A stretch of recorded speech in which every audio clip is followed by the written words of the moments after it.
Jangan main-main, jangan main. 시작이라는 걸 넌 믿을 수 있겠니? 시작이라는 걸 넌 믿을 수 있겠니? 이제야 사랑을 할 것 같아. Ready or not 듣는 거야 너를 믿어. Soldiers knocking doors down.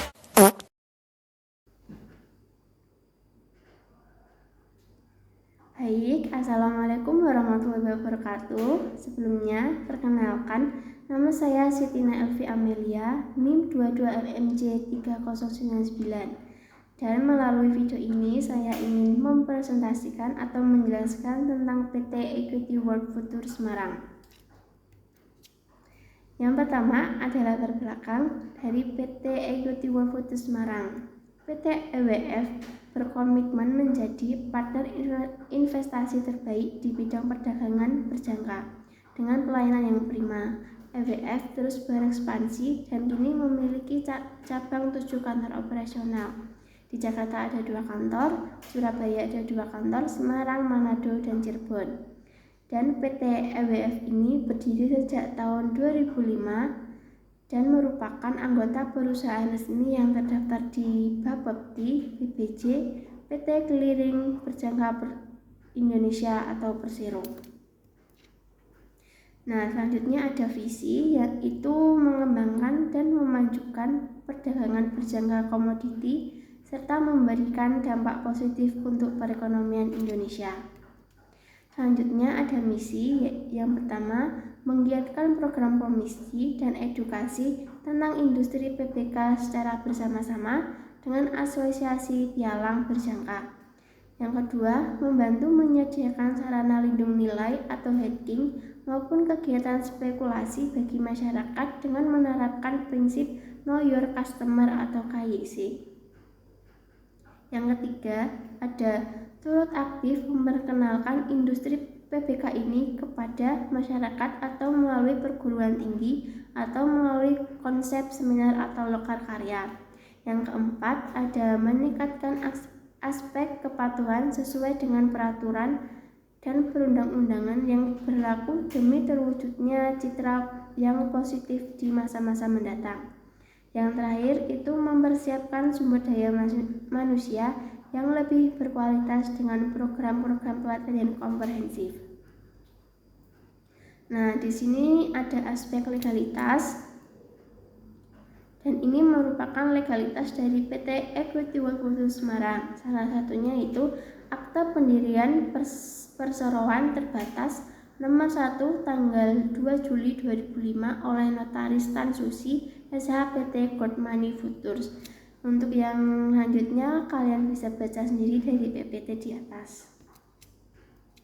Nah, selanjutnya ada dasar hukum konstruksi hukum perdagangan berjangka komoditi. Itu kalian bisa baca juga, saya hanya membacakan satu saja, yaitu UU nomor 32 tahun 1997 tentang perdagangan berjangka komoditi. Selanjutnya, di sini ada lembaga yang menaungi dari PT Equity World Future Semarang. Yang pertama ada Kementerian Perdagangan Republik Indonesia atau Bapepti. Nah, Bapepti ini berperan sebagai pihak otoritas yang melakukan pengelolaan, perizinan, pengawasan, pembinaan, dan penindakan dalam perdagangan terhadap semua pelaku pasar. Yang kedua ada JFX atau Jakarta Future Exchange. Itu berperan sebagai pasar tempat terjadinya transaksi sekaligus sebagai penjamin yang memastikan semua pihak tidak terjadi gagal transaksi. Terusnya ada Clearing Berjangka Indonesia atau KBI, itu berperan sebagai pihak clearing yang menjamin supaya tidak ada gagal bayar. Selanjutnya itu ada Sitna yang memastikan supaya semua transaksi dari pihak nasabah itu legal dan terdaftar di bursa resmi. Selanjutnya ada rekening terpisah atau segregated account. Nah, rekening terpisah adalah rekening yang ada di bank yang dibuat khusus oleh orang atau perusahaan tertentu, tapi penggunaan dananya ada MOU dengan pihak bank. dan penggunaannya harus sesuai dengan MOU yang ditentukan. Nah, pihak tertentu juga tidak bisa melakukan penarikan dana di luar MOU tersebut. Dan komponen terpenting ini sudah terdaftar di UU nomor 32 1997 yang telah diamandemen ke nomor 10 2011 bab 7 pasal 51 UU nomor 10 tahun 2011. Dan dua hal di sini yang harus diperhatikan. Yang pertama, dana hanya digunakan untuk trading dan dana jaminan. Yang kedua itu agar supaya nasabah punya hak untuk bertransaksi di BPJ. Nah, diatasnamakan pialangnya, tapi dana nasabah bukan milik perusahaan pialang sendiri, dan bank penyimpanan rekening terpisah hanya di bank yang disetujui oleh Bapepti. Dana di rekening terpisah tidak dapat ditarik kecuali untuk pembayaran komisi, tax, atau pajak rollover fee atau biaya inap. Selanjutnya ada aspek mekanisme.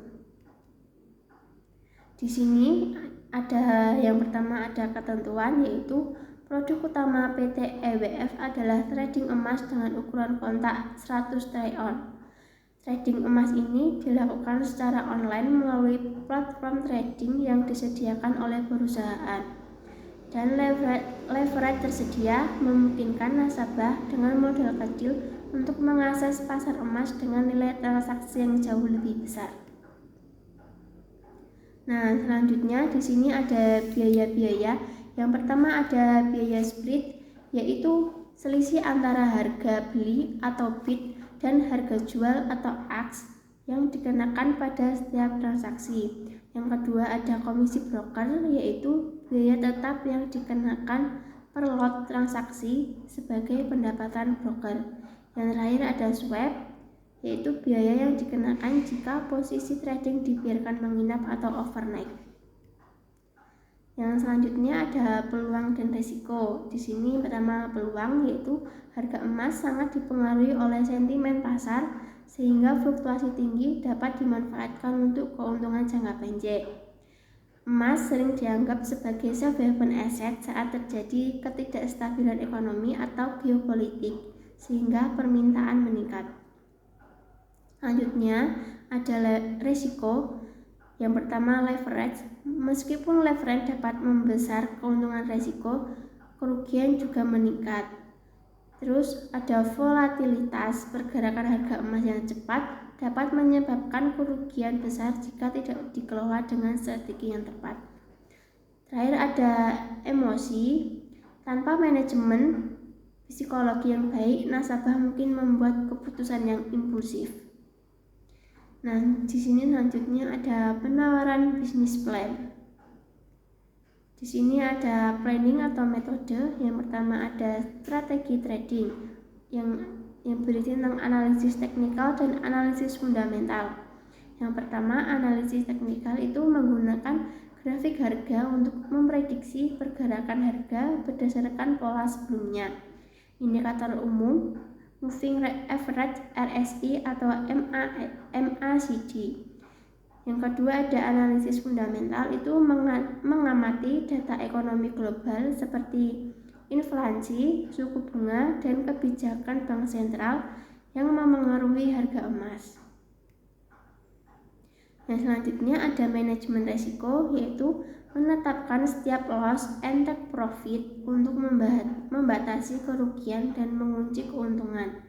Yang kedua ada menggunakan aturan risk reward ratio, misalnya 1:3, di mana potensi keuntungan jauh lebih besar dari risiko kerugian. Selanjutnya di sini ada perhitungan. Contoh awal yaitu modal awal sebesar 5.000 US dollar, harga emas sebesar 1.800 US dollar per try on-nya. Ukuran kontrak di sini ada 100 try on per lot. Dan leverage ada 1:100 spreadnya 0,5 US dollar per trade on, komisi broker ada 5 US dollar per lot, target keuntungan atau take profit itu 1.810 US dollar per trade on, batas kerugian atau stop loss yaitu 1.790 per trade on. Dan di sini kita mulai alokasikan modal. Yang pertama margin awal atau dana yang digunakan untuk trading. Di sini rumusnya ada margin sama dengan harga emas dikali ukuran kontrak sama dengan leverage.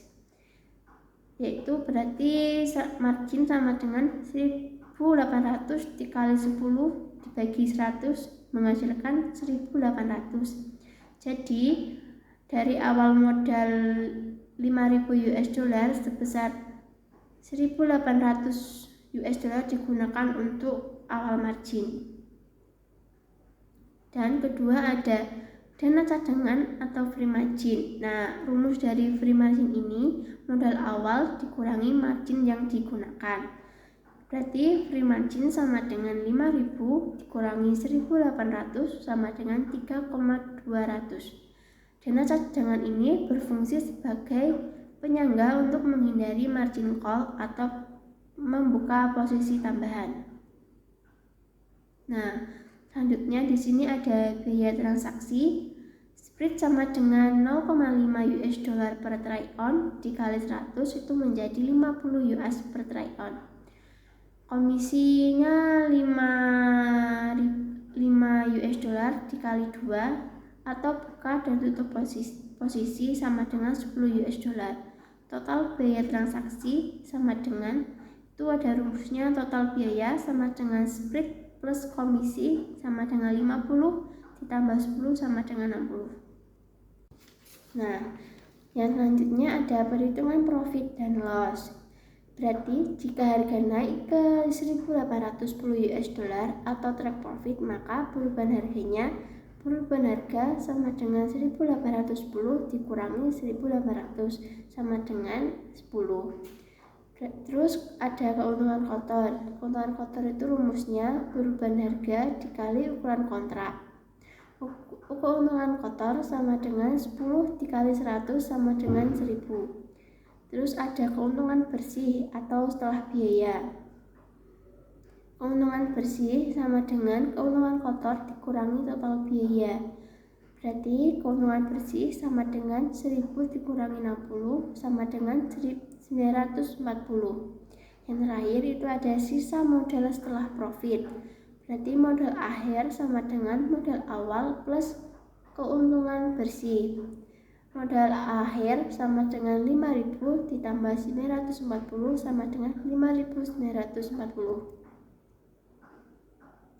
Selanjutnya, jika harga turun ke 1.790 US dollar atau stop loss, maka perubahan harganya sama dengan 1.790 dikurangi 1.800 sama dengan min 10.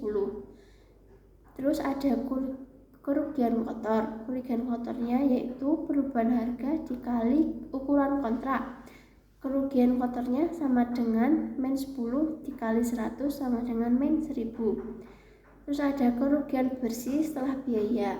Kerugian bersihnya kerugian kotor ditambah total biaya. Kerugian bersihnya sama dengan min 1.000 dikurangi 60 sama dengan min 1.060. Sisa modal setelah kerugian, modal akhir sama dengan modal awal dikurangi kerugian bersih sama dengan 5.000 dikurangi 1.060 sama dengan 3.940.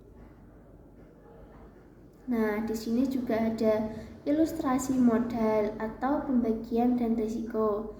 Yang pertama di sini ada komponen. Margin awalnya itu 1.800 US dollar dan persentasenya 36%. Terus ada dana cadangan yaitu 3.200 US dollar dengan 64%. Biaya transaksinya 60 US dollar dengan 1,2% dari total. Nah, terima kasih dari saya dan sekian presentasi saya. Wassalamualaikum warahmatullahi wabarakatuh.